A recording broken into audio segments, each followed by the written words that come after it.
Oral questions. Question orale. The honourable member for Sherwood Park. Le député de Sherwood Park, Fort Saskatchewan. Merci, Monsieur le Président. Aujourd'hui, les chiffres du chômage sont sortis et c'est troublant. Plus de pertes d'emplois, plus de douleurs, du pareil au même. 112 000 emplois ont été perdus jusqu'à présent. Le taux de chômage est à la hausse. C'est à la hausse chez les jeunes et chez les étudiants, c'est 16 %. Les conservateurs ont proposé des solutions constructives, mais les libéraux les ignorent. Nos chiffres en termes de chômage sont-ils suffisants pour que les libéraux se réveillent?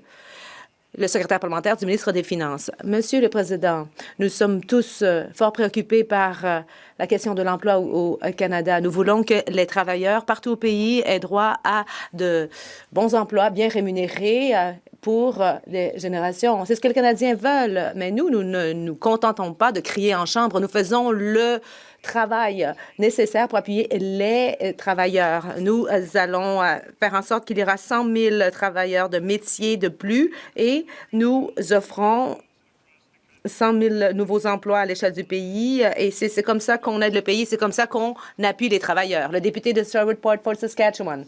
Monsieur le Président, les conservateurs ont proposé des solutions précises et constructives, et ça depuis le début.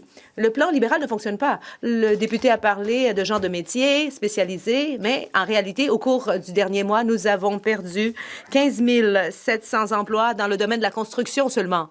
Et il y a aussi d'autres emplois qui ont été perdus dans le secteur des ressources et manufacturiers.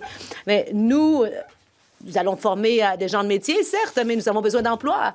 Il faut que ces gens-là puissent être embauchés par la suite. Alors pourquoi est-ce que les libéraux s'entêtent avec cet échec économique? Le secrétaire parlementaire du ministre des Finances. Bon, les conservateurs continuent de se plaindre tous les jours, mais ils n'ont aucun plan pour appuyer la prospérité au Canada. Ils n'ont aucun plan pour appuyer les travailleurs canadiens et leurs familles. Et ils ont voté contre toutes les mesures que nous avons proposées. Nous faisons des investissements générationnel au pays. Alors, ça va se traduire, par exemple, 125 milliards de dollars de nouveaux investissements et 60 000 nouveaux emplois. Il y a aussi la stratégie de défense, 125 000 emplois. Il y a aussi le programme d'emploi d'été et ce sont des programmes éditionnistes. À l'ordre, le député de Brennan-Souris.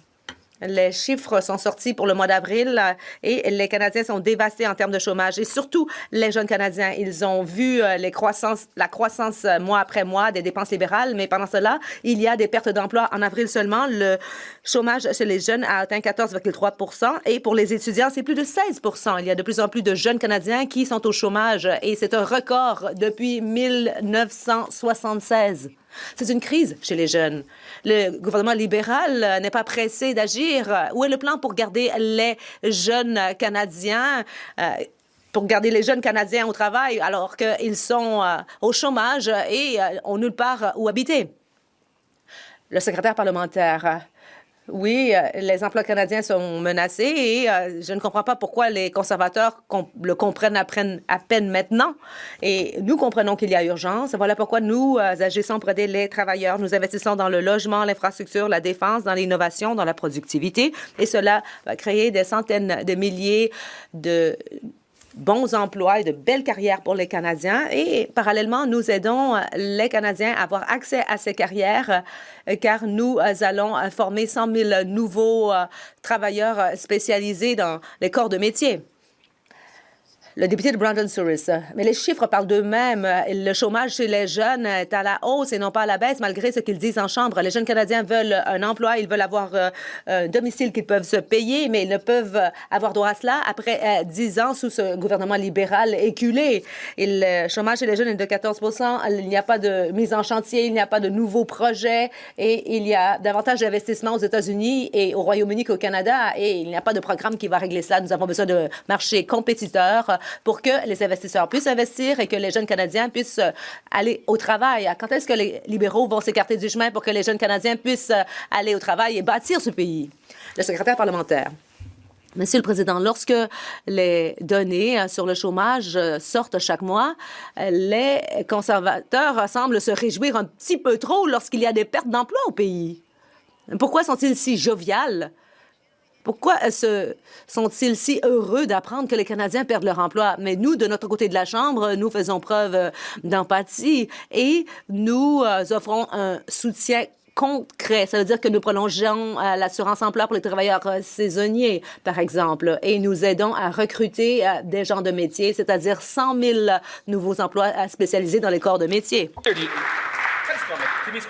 Merci beaucoup, M. le Président. Voici la définition de ce premier ministre libéral coûteux. Plus d'agences, plus de taxes, plus de dépenses, plus d'argent sur la carte de crédit, plus d'intérêts payés sur la carte de crédit et plus de pertes d'emplois. Toujours la même chose. La preuve, après 11 ans de gouvernance libérale, tout ce qu'on fait actuellement, c'est de perdre des emplois, M. le Président. Quand est-ce que ce premier ministre va réaliser que ce n'est pas en tirant de l'argent par les fenêtres qu'on va développer l'économie? L'honorable secrétaire parlementaire. Mr. Speaker, I patently would say that the member. Monsieur le Président, je dirais que la prémisse même de la question est fausse. Notre gouvernement fait preuve de retenue sur le plan financier et nous avons la position financière la plus... Bon, les députés d'en face peuvent chahuter s'ils le veulent, mais d'après le Fonds monétaire international, qui est une sommité en matière d'économie mondiale, a déclaré que le Canada a l'une des positions les plus solides parmi les pays du G7 et nous... optimisons cette capacité pour faire des investissements générationnels. Monsieur Monsieur le Président, il parle de restrictions budgétaires. Il vient de doubler le déficit au Canada. Monsieur le Président, le premier ministre actuel est une illusion. Contrairement à ce que mon collègue dit, le Canada perd actuellement des emplois par dizaines de milliers à tous les mois. Au Québec seulement, 43 000 emplois ont été perdus en avril seulement, portant les pertes d'emplois en 2026 à 91 000 au Québec seulement. Ça, c'est de la faute de la gestion libérale. Après ça, comment les libéraux peuvent-ils nous dire que tout va bien? C'est incroyable, c'est impossible. L'honorable secrétaire parlementaire du ministre de l'Identité canadienne. Monsieur le Président, c'est clair que du côté-ci de la Chambre, on travaille très fort pour l'emploi. Et c'est pour ça que cette semaine, le premier ministre est venu rencontrer Enertech et dans une entreprise qui a de la difficulté face aux entreprises aux tarifs injustifiés des États-Unis. Mais le premier ministre, la PDG Julie Desrosiers a pris la peine de leur remercier pour le travail qu'ils faisaient pour encourager l'achat canadien au Canada et aussi toute l'innovation qu'ils peuvent faire. Alors, ils ont confiance de bâtir et de construire et d'avoir des emplois au cours de la prochaine année pour ces employés à Enertech. Merci. L'honorable député de Berthier-Masquinongé. Monsieur le Président, le premier ministre rencontrait son homologue de l'Alberta, Daniel Smith, et on sait qu'il lui a déjà promis des nouveaux pipelines à condition que les promoteurs payent. Et c'est cette promesse, avec ça, qui s'est mis de bras dans le tordeur, selon le député libéral de Laurier-Sainte-Marie dans Le Devoir. Il a promis plus de tuyaux, mais les pétrolières ne veulent pas payer. Bien, savez-vous quoi? Les Québécois non plus ne veulent pas payer. Est-ce que le premier ministre a répété à Mme Smith que leur entente précise qu'il n'y aura pas de fonds publics dans ces pipelines? Oh!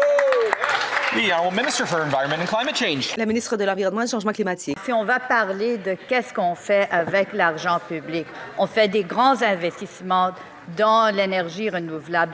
Quand on regarde l'électricité et le taxe de crédit, le crédit d'impôt, on a vraiment des milliards de dollars qui en vont pour avoir un réseau électrique qui va fonctionner bien pour tout notre pays.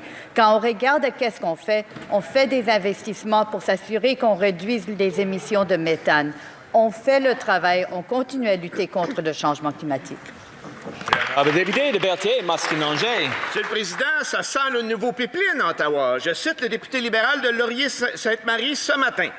Là où moi je trace une ligne, c'est si le fédéral décide d'utiliser l'un ou l'autre des nombreux mécanismes à sa disposition pour acheter un pipeline.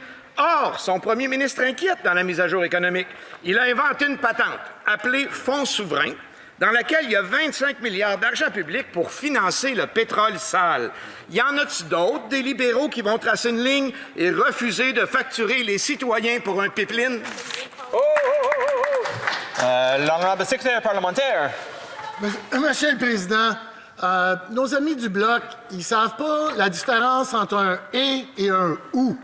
Alors, on a garanti qu'on allait être une superpuissance énergétique, autant dans les énergies conventionnelles que dans les énergies propres. C'est ça qu'on fait et c'est pour tout le Canada et pour tous les Canadiens. Merci, Monsieur le Président. L'honorable député de Beauharnois, Sudbury, Soulanges, Huntington. Monsieur le Président, hier, le premier ministre confirmait que dès cette semaine, il va affaiblir les règlements qui encadrent l'approbation des pipelines. Parallèlement, dans sa mise à jour économique, il a créé un fonds souverain dans lequel il a mis 25 milliards d'argent public pour financer des projets énergétiques. Impossible de ne pas faire 1+1. Est-ce que le premier ministre va faire payer les Québécois pour des pipelines de pétrole sale qui, en plus, n'auront pas à respecter les lois et règlements? L'honorable secrétaire parlementaire du ministre des Ressources nationales. Monsieur le Président, on a été clair, notre objectif, c'est de catalyser 1,5 billion de dollars d'investissement du secteur privé. Le Bureau des grands projets joue un rôle important là-dedans. L'Alberta a déclaré qu'il présenterait une proposition d'ici le 1er juillet. On va l'examiner avec les critères prévus dans la loi à bâtir le Canada.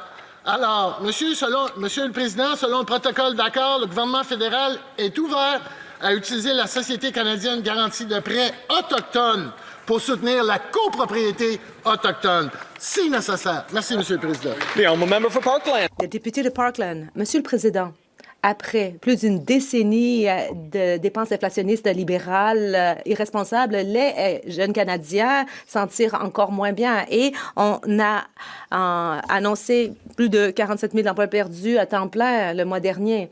Et les jeunes Canadiens subissent davantage de chômage que n'importe quel autre moment de l'histoire du Canada. Ils ne peuvent pas avoir d'emploi, ils ne peuvent pas se payer l'épicerie, ils ne peuvent surtout pas se payer un loyer. Ils peuvent envoyer des centaines de CV, mais toujours pas de réponse. Alors, sous les libéraux, c'est plus de taxes, moins d'emplois, et c'est du pareil au même. Pourquoi est-ce qu'on fait sacrifier les jeunes Canadiens pour l'échec du premier ministre?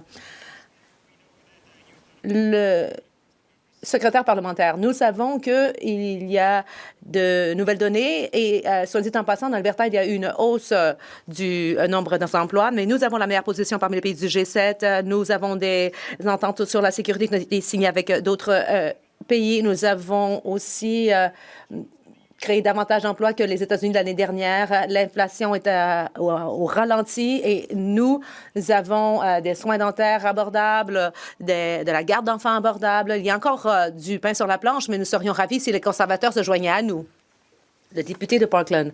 Monsieur le Président, moi, je pensais que le premier ministre libéral serait bon avec l'argent, mais il y a 175 milliards de dollars qui ont été perdus récemment au cours des 6 derniers mois. Mais après une décennie de dépenses irresponsables des libéraux, il y a moins d'enfants et moins de possibilités. Cette année, le Canada a perdu 111 000 emplois à temps plein et nous avons des travailleurs qui attendent que le gouvernement libéral s'écarte du chemin. Mais malheureusement, on a affaire à plus de taxes, plus de pertes d'emplois et c'est du pareil au même. Pourquoi est-ce que le premier ministre libéral fait payer les jeunes Canadiens pour sa position économique irresponsable? Monsieur le Président, nous investissons de façon historique dans les jeunes. Mon collègue a déjà énoncé certains des grands projets et nous y reviendrons plus tard aujourd'hui. Mais entre avril et maintenant, nous avons réduit le déficit de 11 milliards de dollars et nous avons déjà la meilleure position financière parmi les pays du G7. Mais j'ai une question pour l'opposition. En 2026, maintenant, avec les guerres commerciales et tous ces conflits qui ralentissent l'économie, est-ce qu'il serait temps de sabrer dans les programmes sociaux et les soutiens apportés aux Canadiens? Mais nous, à l'ordre, à l'ordre. Un député de Lakeland. Les nouveaux chiffres de l'emploi au Canada viennent d'être publiés. C'est catastrophique. 47 000 emplois à temps plein disparus. Le taux de chômage s'élève à 7 et c'est 4 aux États-Unis. Et pour les jeunes Canadiens, c'est le double. La dette d'1 billion de dollars des libéraux se traduit par une hausse du coût de la vie, une baisse du niveau de vie et moins de possibilités pour les Canadiens qui souhaitent fonder une famille, planifier leur avenir ou mettre de l'argent de côté. C'est impossible parce que le gouvernement ne cesse de fouiller dans leurs poches. Le Canada a beaucoup de ressources naturelles et de ressources humaines. C'est abondant. Alors pourquoi est-ce qu'on continue de forcer les Canadiens à payer la note pour le budget coûteux du premier ministre qui est adossé à une carte de crédit? Le secrétaire parlementaire du ministre des Finances. Bon, ils disent qu'ils veulent appuyer les Canadiens, mais ils sont contre des soutiens essentiels pour les Canadiens comme la garde subventionnée, l'allocation canadienne pour enfants, les soins dentaires. Et ils parlent beaucoup des pertes d'emploi, mais lorsque nous avons des gains, ils n'en parlent pas. Ils font fi du fait que nous avons réduit le déficit de 11 milliards de dollars et nous avons réduit de 6 milliards de dollars les opérations gouvernementales et puis nous avons la meilleure posture financière d'après le FMI. Ils ne veulent pas que le Canada réussisse. La députée de Lakeland. Ils sont tellement déconnectés de la réalité, ils ne se soucient pas du tout de ce que vivent les Canadiens. L'automne dernier, le premier ministre a dit aux Canadiens, les jeunes, qu'ils devraient faire des sacrifices. Eh bien, il ne plaisantait pas parce que maintenant, le chômage chez les jeunes est de 14,3 %. Les jeunes Canadiens font face au pire marché du travail qui soit et ils ont la difficulté à se trouver un emploi, un loyer et tout coûte plus cher et ce sont les jeunes Canadiens qui paient le plus fort prix pour les déficits et les budgets à la carte de crédit coûteux des libéraux qui hypothèquent leur avenir. Après un an au pouvoir, jusqu'où le premier ministre sans cœur va-t-il encore forcer les jeunes Canadiens à sacrifier et à souffrir? Monsieur le Président, de notre côté de la Chambre, nous croyons qu'il est enfin temps d'investir et de bâtir de belles communautés. Nous bâtissons dans l'infrastructure et dans le logement. Je me demande si la députée de l'Alberta nous dirait dans quel projet elle couperait les services de transport en commun ou peut-être le nouveau centre communautaire japonais à Calgary ou bien le centre d'épuration des eaux à Wood Buffalo, en Alberta. Quelle compression ferait-elle? Le député de Vaughan Woodbridge. Monsieur le Président, nous avons perdu 18 000 nouveaux emplois au mois d'avril et le taux de chômage est maintenant de 6,9 % et chez les jeunes, c'est de 14,3 %. Les jeunes Canadiens sont au chômage et c'est pire. Le seul moment où c'était pire, c'était en 1976. Et qu'est-ce que les libéraux nous offrent? Plus de perte d'emploi et c'est du pareil au même. Le premier ministre avait dit aux jeunes Canadiens qu'ils devraient se préparer à faire des sacrifices. Eh bien, le sacrifice est fait. Ils ont sacrifié les débouchés, même leur avenir. Pourquoi continuer de demander aux jeunes Canadiens de faire des sacrifices pour les échecs des libéraux? La secrétaire parlementaire. Oui, les jeunes Canadiens ressentent de la pression en ce moment et voilà pourquoi nous investissons grandement dans l'économie canadienne pour que les jeunes Canadiens puissent faire partie de l'effort pour bâtir un Canada fort. Nous avons annoncé un programme qui va permettre de la formation dans les corps de métier. Il y aura 100 000 nouveaux travailleurs dans le domaine d'ici 2030. Ils auront ainsi l'occasion de s'éduquer, d'en apprendre et de s'épanouir. Le député. Les libéraux parlent de leur tout dernier programme, mais en fait, le verdict est déjà sorti. Les capitaux sortent du pays à une vitesse record. Nous avons 100 000 personnes qui travaillent dans les corps de métier qui ne se trouvent pas de travail, alors que nous sommes censés bâtir des millions d'emplois. Mais on ne bâtit pas un pays avec des protocoles d'entente et des conférences de presse. Nous avons besoin d'investir ici. Et en fait, les investissements sont réalisés ailleurs. Alors, pourquoi ne pas changer les conditions qui ont fait en sorte que les investissements, les emplois et les débouchés ont quitté le pays? Le secrétaire parlementaire. Monsieur le Président, moi, j'ai été professeur universitaire pendant 15 ans et je peux vous dire que pour aider les jeunes, on doit leur permettre d'acquérir des compétences. Et voilà pourquoi nous avons le programme d'apprentissage. Et puis cet été, il y aura 32 000 emplois d'été grâce au recensement chez Statistique Canada. Et le Parti conservateur, lui, cancellerait le tout. Mais nous voulons que nos étudiants aient accès à la carrière qu'ils désirent. Voilà pourquoi nous sommes là pour eux. Le député de Desnethé-Mississippi River Churchill. Monsieur le Président, alors que le gouvernement libéral prétend que l'économie est en croissance, les jeunes Canadiens sont laissés pour compte. Le chômage chez les jeunes a atteint 14,3 %, soit près du double du taux national. Et les jeunes de tout le nord de l'Ontario ont du mal à se trouver du travail et à se doter d'un bel avenir. Et on a affaire à plus de dettes, plus de pertes d'emplois. Et quand est-ce que le gouvernement va enfin offrir les emplois et les débouchés que méritent les jeunes Canadiens? La secrétaire d'État à la lutte à la criminalité.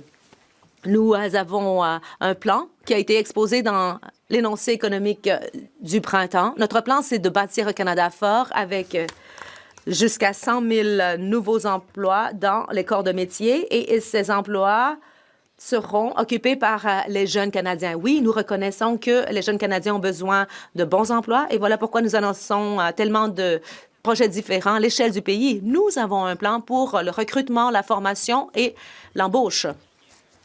Monsieur le Président, hier, le premier ministre et son ministre de la Justice ont confirmé qu'ils soumettront tout éventuel référendum à la loi antidémocratique sur la clarté référendaire.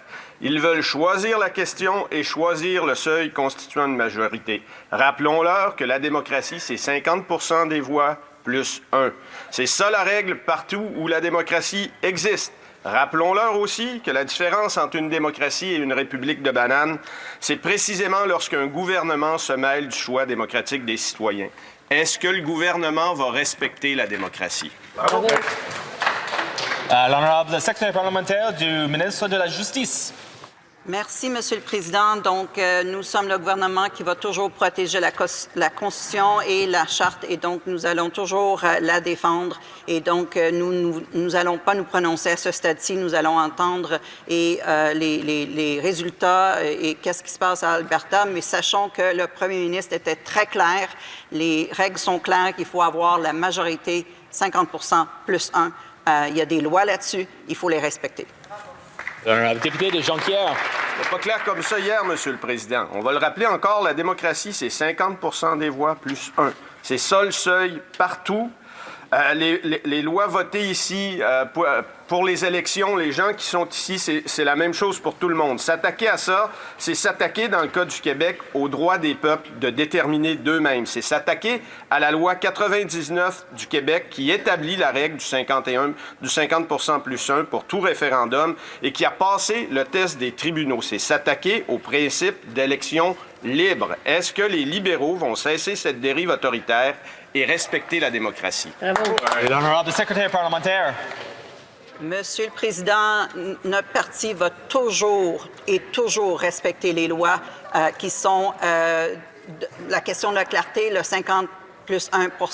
Donc, nous n'avons pas l'intention de pouvoir aller contre cette loi qui est très, très claire. Donc, nous croyons à la démocratie et nous allons attendre de voir qu'est-ce qui se passe en Alberta. Merci. Le député de Moose Jaw, Lake Centre Lanigan. Monsieur le Président, chez CTV, on a confirmé auprès de 2 sources que les spectacles des Snowbirds ne sont pas programmés pour 2027. Depuis des générations, les Snowbirds inspirent et unissent les Canadiens. Le ministre a déclaré, et je cite, « Les Canadiens profiteront de nos Snowbirds pendant des générations à venir ». Mais combien de générations faudra-t-il pour faire revivre les emblématiques Snowbirds après la cancellation des libéraux? Et combien de générations ne pourront pas être inspirées en levant les yeux vers le ciel? La secrétaire parlementaire du ministre de la Défense nationale. Monsieur le Président, le 19 mai, le ministre sera à Moose Jaw pour faire une mise au point relativement aux Snowbirds. Les forces de l'air sont très fiers des hommes et des femmes qui, depuis des décennies, ont représenté les forces canadiennes dans des spectacles aériens un peu partout au monde. Et nous allons pouvoir profiter de ce spectacle pendant des générations. Le député de Moose Jaw, Lake Centre Lanigan. Eh bien, Monsieur le Président, mais je crois que la réponse, c'est jamais. On n'a pas eu une réponse. Pourquoi ne pas répondre maintenant? Pourquoi ne pas donner une réponse immédiatement? Est-ce que les Snowbirds vont être cloués au sol?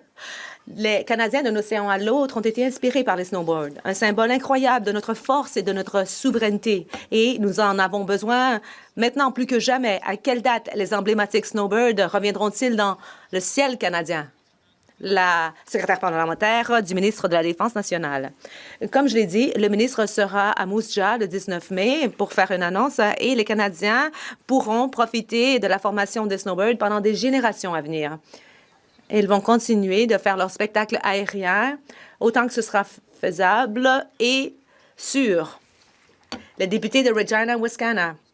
Hier, le ministre de la Défense nationale a essayé de camoufler le fait que les Snowbirds ont été annulés en disant que la situation n'était pas sûre. Mais en fait, il avait déjà annoncé que les Snowbirds vont poursuivre leurs activités au moins jusqu'en 2030 ou que cela allait être arrêté. Alors, le ministère dit une chose, le ministre dit autre chose. Est-ce qu'il a trompé la Chambre hier? La secrétaire parlementaire. Monsieur le Président, je crois que c'était assez clair. Le ministre va être à Moose Jaw le 19 mai pour faire une mise au point.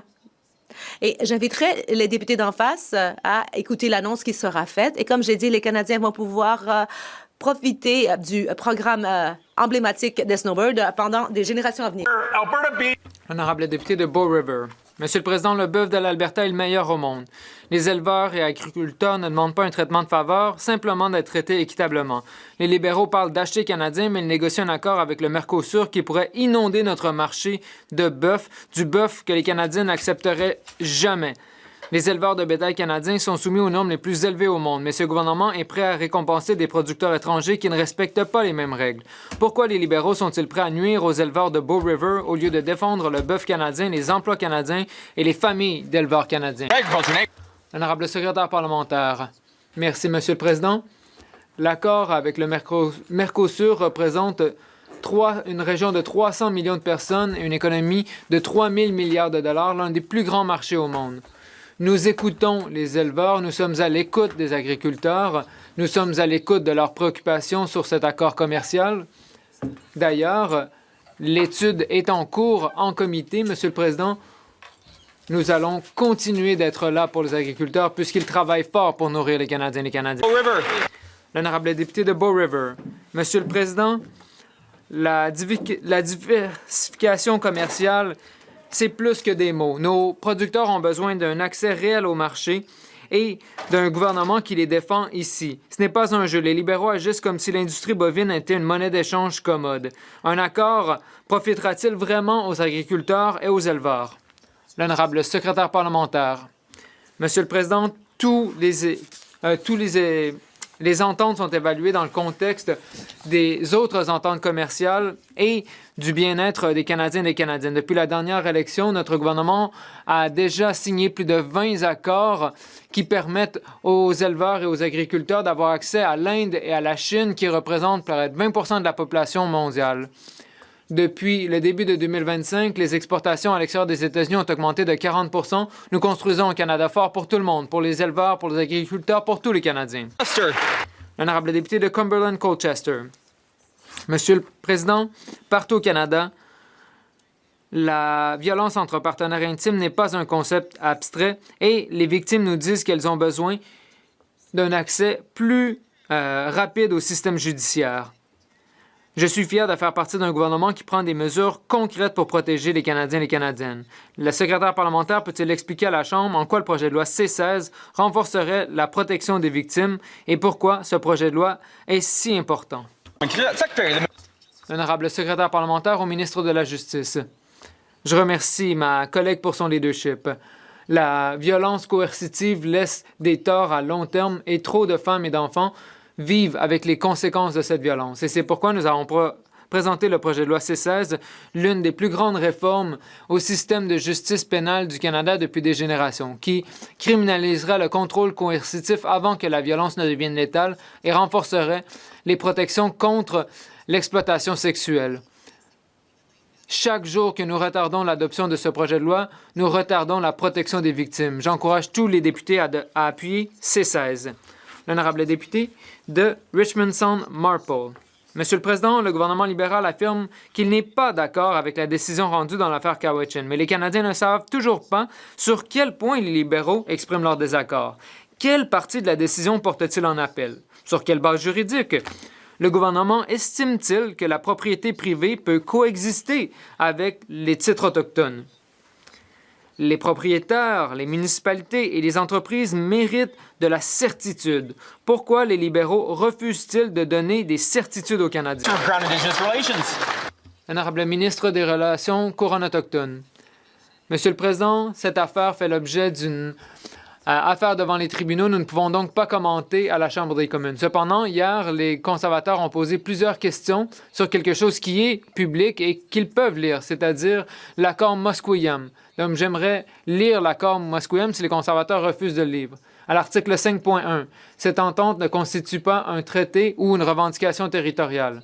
5.2, cette entente ne crée pas, ne modifie pas et ne définit pas les droits et les titres des Musqueam. Merci, Monsieur le Président. Il y a davantage d'informations sur le site Web. L'honorable député de Nanaimo Ladysmith. Les libéraux n'ont pas réussi à négocier un accord avec les Cowichan, donc ils ont été poursuivis et ils ont perdu. Ils ont demandé à leur avocat de ne pas invoquer la primauté des droits des propriétés en fief simple. Les Britanno-Colombiens ont acheté une maison, ont remboursé leurs prêts hypothécaires, ont respecté la loi. Nous avons passé la semaine à poser des questions, mais au lieu de réponse, nous avons obtenu des insultes et des illusions. La directive ministérielle décourageant les avocats fédéraux de défendre les droits de propriété est toujours en ligne, ce qui fait que les affirmations des libéraux concernant la défense de ces droits ne sont que de la poudre aux yeux. Les libéraux ont-ils un plan ou vont-ils laisser les juges faire disparaître les droits de propriété sous les yeux des Canadiens? L'honorable ministre. Monsieur le Président, comme je l'ai dit, l'affaire Cowichan est devant les tribunaux. Nous ne pouvons discuter de notre stratégie en public. Cependant, puisque les conservateurs font référence à l'affaire Cowichan, bon, ils n'ont lu... J'aimerais leur lire une partie de l'entente. Nous allons toujours défendre les droits de propriété devant les tribunaux. C'est ce que méritent les Canadiens. C'est ce que la directive dit. La directive numéro 14 n'empêche pas le Canada de présenter quelconque défense. C'est simplement qu'il faut des preuves pour appuyer la défense. Nous avons porté l'affaire en appel. L'honorable député de Kamloops, Shuswap, Central Rockies. Comme ce gouvernement libéral a ordonné à ses avocats de ne pas défendre les droits de propriété dans l'affaire Cowichan, les Britanno-Colombiens qui ont acheté leur maison, remboursé leurs prêts hypothécaires et respecté la loi ne savent désormais plus quel est le statut de leur propriété. La directive numéro 14 du gouvernement libéral est toujours en vigueur, ce qui signifie que l'instruction juridique donnée aux avocats fédéraux de ne pas défendre les droits de propriété privée demeure en vigueur aujourd'hui. Les Britanno-Colombiens ont besoin de certitude quant à leurs droits de propriété. Le premier ministre va-t-il abroger la directive numéro 14 aujourd'hui? L'honorable ministre des Relations couronnes autochtones. Monsieur le Président, ce qui est clair, c'est que les conservateurs n'ont pas lu l'accord Musqueam, les principes de la directive numéro 14 ou la Constitution. L'article 92 indique que les autorités provinciales sur la propriété, c'est de la propriété privée. La propriété privée, c'est défendu. Hier, les conservateurs parlaient d'un accord secret avec les Musqueam. Cet accord est public et disponible sur le site web du gouvernement. Aux articles, mon collègue devrait lire les articles 5.1 et 5.2. L'honorable député de Saint John, Sainte-Croix. Monsieur le Président, la Cour suprême examine actuellement s'il y a lieu d'entendre une affaire de revendication territoriale au Nouveau-Brunswick concernant des terrains privés et des résidences réparties sur la moitié du territoire de la province. Les partisans de cette revendication affirment ouvertement que le titre autochtone peut s'appliquer à des terrains privés et à des résidences. Ils estiment que les gouvernements devraient recourir à leur pouvoir d'expropriation pour procéder à ce transfert. Les libéraux ont ordonné aux avocats du gouvernement de ne pas défendre les droits de propriété dans l'affaire des tribus Cowichan en Colombie-Britannique. Le premier ministre va-t-il revenir sur cette directive ou va-t-il renoncer à sa responsabilité de défendre les droits des propriétaires fonciers sur la côte ouest et sur la côte est? Honorable ministre. Merci, Monsieur le Président. Je remercie le député de soulever la décision de la Cour d'appel du Nouveau-Brunswick. La conclusion est très différente que dans l'affaire Cowichan. Donc maintenant, il y a deux tribunaux au Canada qui ont des approches complètement distinctes et cette divergence, c'est exactement pourquoi il faut une précision des tribunaux et c'est exactement cette précision que nous demandons dans l'affaire Cowichan que nous avons portée en appel. Il y a eu un appel dans l'affaire Musqueam, Cowichan, dans la ville de Richmond également. C'est une affaire qui est en cours devant les tribunaux. L'honorable député de Saint John, Sainte-Croix. Les Canadiens demandent de la certitude de la part du gouvernement quant à sa stratégie juridique pour défendre les droits de propriété. Les libéraux mettent en péril les droits de propriété au Canada. En 2019, le gouvernement a retiré les arguments en faveur de la propriété en fief simple dans l'affaire Cowichan. On ne peut pas reprocher aux avocats du gouvernement d'avoir suivi les directives ministérielles. Le gouvernement fédéral doit veiller à ce que la propriété en fief simple soit prioritaire dans les litiges juridiques. Le premier ministre protégera-t-il explicitement les droits de propriété en fief simple dans toutes les négociations futures avec les Premières Nations? Oui ou non? L'honorable ministre des Relations couronnes autochtones. Merci, Monsieur le Président. J'encourage mon collègue d'en face à lire la directive numéro 14 puisqu'il n'a lu que la première phrase. Cependant, Monsieur le Président, ce que je peux vous dire, c'est que dans l'affaire Cowichan, depuis 2017, le Canada a toujours dit que les droits de propriété doivent être protégés dans les litiges. Depuis la décision rendue l'été dernier, nous avons accepté la décision Montrose et nous attendons maintenant la décision du juge. Montrose est une décision de la Cour suprême de la Colombie-Britannique qui permettra aux propriétaires d'être entendus devant les tribunaux. L'honorable député de York Centre. Après 1 an, les Canadiens constatent que toutes les promesses ont été rompues et que ces beaux discours n'étaient qu'une illusion. Avec ce premier ministre, c'est plus de dépenses, plus d'impôts, plus de dettes et plus d'inflation. Le premier ministre n'est qu'un autre libéral. Après une décennie de déficit d'impôts, de bureaucratie libéraux, le Canada affiche désormais le plus faible niveau d'investissement par travailleur, le deuxième plus faible taux de productivité, le deuxième taux de chômage le plus élevé du G7. Ce sont les Canadiens qui vont payer pour les dépenses libérales avec la carte de crédit du pays. Donc, quand le premier ministre cessera-t-il de dépenser sans compter avec la carte de crédit nationale pour que les Canadiens puissent subvenir à leurs besoins? L'honorable secrétaire parlementaire. Monsieur le Président, le député parle de plus d'impôts. Nous avons réduit les impôts pour 22 millions de Canadiens. De plus, nous avons protégé les prestations fédérales sur lesquelles comptent les Canadiens et avons ajouté de nouvelles prestations comme la prestation pour l'épicerie et les besoins essentiels qui aidera les Canadiens à hauteur de 1 900 $ cette année avec le coût de l'épicerie. Nous faisons également en sorte que c'est plus facile pour les Canadiens de produire leur déclaration d'impôt pour recevoir les prestations du gouvernement. Cela démontre un engagement clair. L'honorable député de York Centre. Le député devrait le dire aux 2,2 millions de Canadiens qui font la file devant une banque alimentaire. Cette nouvelle dette veut dire moins d'emplois et moins de croissance. En avril, le Canada a perdu 18 000 emplois et le taux de chômage est en hausse. Au cours des 4 premiers mois de 2026, le Canada a perdu 111 000 emplois à temps plein. Le taux de chômage chez les jeunes s'élève à 14,3 %. Les jeunes Canadiens n'ont déjà plus les moyens de payer leur loyer ou leurs courses. Maintenant, ils n'arrivent même plus à trouver un emploi. Pendant ce temps, les initiés libéraux s'en mettent plein les poches. Les libéraux vont-ils cesser d'exploser la carte de crédit nationale afin que les Canadiens puissent subvenir à leurs besoins de base? L'honorable secrétaire parlementaire. Monsieur le Président, les conservateurs parlent d'emploi, mais ils refusent de faire quoi que ce soit. Écoutez ce que disent vraiment les conservateurs. Leurs politiques sont mauvaises. Si on regarde ce que le gouvernement a fait au cours de la dernière année avec les grands projets, avec les nouveaux débouchés commerciaux, avec les milliards de dollars en investissement, c'est ce qui va créer les emplois que veulent les Canadiens pour aujourd'hui et également pour l'avenir. Il est grand temps que le Parti conservateur se réveille, qu'ils se mettent du côté du gouvernement et qu'ils agissent. Je tiens à rappeler au secrétaire parlementaire de ne pas utiliser un langage non parlementaire. L'honorable député de Dufferin-Caledon. Le taux de chômage au Japon est de 2,4 %, en Allemagne, 3,7 %. Aux États-Unis, 4,2 %. Au Royaume-Uni, 4,7 %.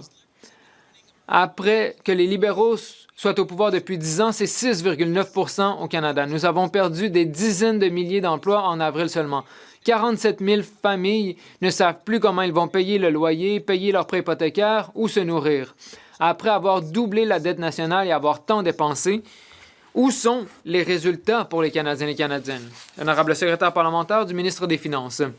Monsieur le Président, nous avons investi pour les travailleurs des métiers, les ports pour petits bateaux, l'équipement sportif ou le crédit d'impôt pour personnes handicapées. Nous construisons un Canada fort, pas seulement pour quelques Canadiens, mais pour tous les Canadiens. Nous le faisons de façon responsable, avec un déficit de 11 milliards de dollars de moins que prévu, des investissements, la meilleure position budgétaire du G7. Nous avons également eu une augmentation, l'augmentation la plus forte des investissements directs étrangers depuis 20 ans. Le DPB a confirmé que nous avons une bonne cible budgétaire. L'honorable député de Dufferin-Caledon.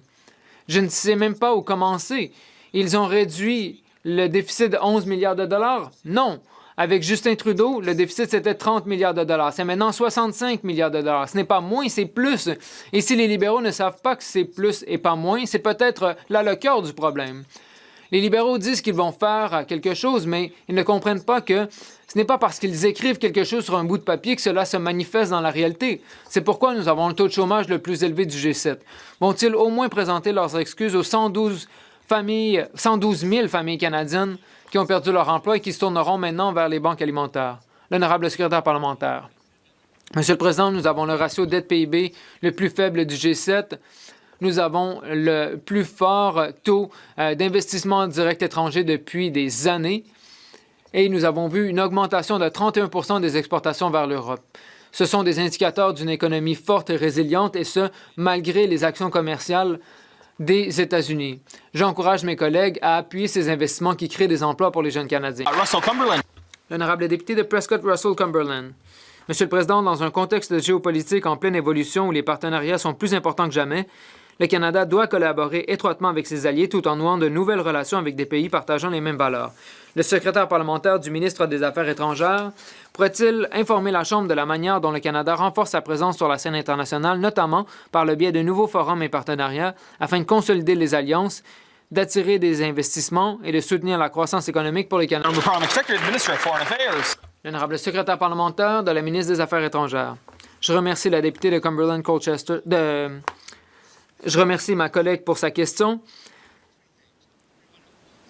Ce que nous voulons, c'est ouvrir de nouveaux marchés pour les biens et les services canadiens, créer des emplois pour les jeunes Canadiens et tous les Canadiens, et faire en sorte que notre économie soit résiliente. La semaine dernière, la ministre des Affaires étrangères était en Arménie pour représenter le Canada au sommet de la communauté politique européenne. C'était la première fois que le Canada est invité à ce groupe. Nous avons attiré des investissements, attirer des emplois, nous allons continuer de créer un Canada fort. L'honorable député de Saint-Albert-Sturgeon River. Monsieur le Président, le programme Prescribe IT des libéraux a été un véritable fiasco. Il a coûté 300 millions de dollars aux contribuables canadiens pour un programme que pratiquement personne n'a utilisé et que le gouvernement a depuis été contraint d'abandonner. Nous apprenons maintenant que le PDG du programme touchait près d'1 million de dollars par année, dont une prime de 215 000 dollars. Et cela s'est produit sous la responsabilité de la ministre de la Santé. Donc, va-t-elle assumer la responsabilité de ce détournement scandaleux de l'argent des contribuables? L'honorable secrétaire parlementaire de la ministre de la Santé. Monsieur le Président, Prescribe IT a été lancé par l'ancien gouvernement en 2017 en consultation avec les provinces et les territoires. Le programme, dis-je, devait devenir autosuffisant. Lorsqu'il est devenu apparent qu'il n'y avait pas l'adhésion nécessaire, notre nouveau gouvernement a pris la décision responsable de mettre fin au financement pour ce programme et de détourner les ressources vers un programme qui sera plus bénéfique pour tous les Canadiens. L'honorable député de Saint-Albert-Sturgeon River. Monsieur le Président, l'ancien gouvernement, c'est le même gouvernement qui est encore au pouvoir et la responsabilité incombe à la ministre. La ministre a elle-même admis qu'elle n'a posé aucune question, même si 300 millions de dollars étaient partis en fumée. Outre le PDG, d'autres cadres ont été grassement rémunérés, empochant notamment des primes de 60 et 70 000 dollars. Alors, qui d'autre s'est enrichi au détriment des contribuables pendant que cette ministre dormait au gaz? L'honorable secrétaire parlementaire de la ministre de la Santé. Monsieur le Président, je réitérais que ce programme était pour les pharmacies et pour les médecins, pour les prescriptions. Lorsqu'il est devenu clair qu'il n'y avait pas une adhésion suffisante à ce programme de la part des provinces et des territoires, le gouvernement a décidé de mettre fin au programme et d'allouer les ressources ailleurs. L'honorable député de Red Deer. Monsieur le Président, troisième semaine d'obstruction libérale au Comité de la Santé concernant le scandale Prescribe IT d'un montant de 300 millions de dollars. Les libéraux continuent désespérément de protéger leurs copains et de dissimuler ce programme désastreux qui, depuis une décennie, n'a pas répondu aux besoins en médicaments, mais qui a rempli les poches des initiés libéraux. Maintenant, les libéraux veulent récompenser la médiocrité en accordant à InfoRoute Santé du Canada encore plus d'argent à gaspiller à l'avenir. Les Canadiens en ont assez de ces stratagèmes de blanchiment d'argent des libéraux. Quand les libéraux mettront-ils fin à cette obstruction pour que les conservateurs puissent obtenir une véritable reddition de comptes pour les Canadiens? L'honorable secrétaire parlementaire de la ministre de la Santé. Le nouveau gouvernement du Canada a été élu avec un mandat clair de faire en sorte que les programmes gouvernementaux soient plus redevables et responsables. Nous avons agi pour assurer des normes en matière de santé tout en travaillant avec nos partenaires pour offrir des solutions qui fonctionnent pour tous les Canadiens. Monsieur le Président, cette semaine, au Comité permanent de la sécurité publique, nous avons entendu des témoignages cruciaux de divers témoins au sujet du projet de loi C-22, notamment ceux du Centre canadien de protection de l'enfance. Ces témoins ont souligné que les enquêtes sur l'exploitation sexuelle des enfants prennent trop de temps et que ce projet de loi aiderait les forces de l'ordre à obtenir plus rapidement les informations dont elles ont besoin. Le secrétaire parlementaire du ministre de la Sécurité publique peut-il nous dire en quoi ce projet de loi s'inscrit dans le cadre de l'initiative plus large de notre gouvernement en matière de sécurité publique? L'honorable secrétaire parlementaire. Je remercie le député de Hull-Elmer et j'aimerais également remercier les députés du Comité de la sécurité publique pour leur travail sur le projet de loi C-22. Ce projet de loi est un élément essentiel du programme de notre gouvernement pour assurer la sécurité communautaire. Ce projet de loi est essentiellement pour protéger les victimes, pour que les forces de l'ordre aient les outils nécessaires pour attraper les méchants avant qu'ils ne causent plus de victimes. Il est grand temps que les forces de l'ordre aient accès à des outils modernes pour contrer tous les crimes, en particulier les crimes qui visent les enfants. L'honorable député d'Edmonton Manning. Monsieur le Président, les familles canadiennes doivent faire des sacrifices pendant que ce gouvernement utilise la carte de crédit nationale. La vie est devenue hors de portée, l'inflation est en hausse et les Canadiens n'arrivent plus à se payer les besoins essentiels. Avec une dette de 1 000 milliards de dollars, ce sont les Canadiens qui paieront la facture. Le gouvernement peut-il dire aux Canadiens que ce budget de carte de crédit est la cause de la souffrance des Canadiens? L'honorable secrétaire parlementaire. Monsieur le Président, je me pose une question depuis un bout de temps. Qui rédige les questions des conservateurs? Parce que, bon, nous voulons nourrir les enfants. Les conservateurs s'opposent aux garderies, aux programmes d'alimentation scolaire, aux trains dans les régions les plus peuplées du Canada. Ils sont contre le logement abordable. Ils sont contre le fait que les Canadiens puissent investir dans les grands projets. Donc, je dois demander, qu'est-ce que les conservateurs défendent de nos jours? Oui. Monsieur le Président, depuis toujours, la culture est le socle commun d'un peuple, ce qui forge son identité profonde. C'est une accumulation de récits, de chansons, de musique, de livres, mais aussi de films et d'émissions de télévision. Des œuvres partagées où on se rassemble. Mais avec les gens du Web, tout ça a éclaté. Pire encore, avec le déclin de la télé traditionnelle, les grands rendez-vous sont disparus. Les libéraux s'étaient gargarisés d'une entente avec Netflix, mais aujourd'hui, les œuvres québécoises sont pratiquement introuvables sur les plateformes numériques. Quand est-ce que les libéraux vont prendre au sérieux l'avenir de notre culture? L'honorable secrétaire parlementaire. Merci beaucoup et merci au député en face pour la question. Moi, je suis fier de faire partie d'un gouvernement qui comprend bien le lien entre un secteur culturel qui est fort et un pays qui est fort et souverain. Ça, c'est pourquoi on a mis des investissements dans le secteur culturel énormes dans le budget de 2025, dont plus que 700 millions de dollars dans le secteur culturel du Canada et au Québec. Merci beaucoup. Honorable député de Courtenay-Alberni. Monsieur le Président, l'année 2025 a été la deuxième pire saison de feux de forêt de l'histoire du Canada et les Canadiens se préparent à un nouvel été dévastateur. Pourtant, malgré l'aggravation de la crise climatique, le Canada n'atteint pas ses objectifs climatiques et le temps presse. Plus de 50 pays se sont réunis en Colombie pour discuter de la transition vers l'abandon des combustibles fossiles. Les libéraux, eux, n'ont même pas envoyé de ministre. Au lieu de cela, ils sont revenus avec un plan visant à accélérer l'extraction des combustibles fossiles. À l'heure où des communautés sont en proie aux flammes et où les familles sont déplacées, pourquoi le gouvernement libéral mise-t-il encore plus sur l'extraction des combustibles fossiles? L'honorable ministre de l'Environnement et des Changements climatiques.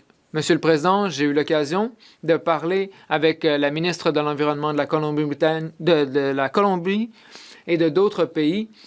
Je n'ai pas pu me rendre à la conférence parce qu'il y avait l'énoncé économique du printemps, mais nous avions une délégation sur place. Nous sommes l'un des quelques pays qui produit des combustibles traditionnels qui étaient présents sur place. Nous allons continuer de lutter contre les changements climatiques et de faire en sorte que nous jouons un rôle constructif sur la scène internationale.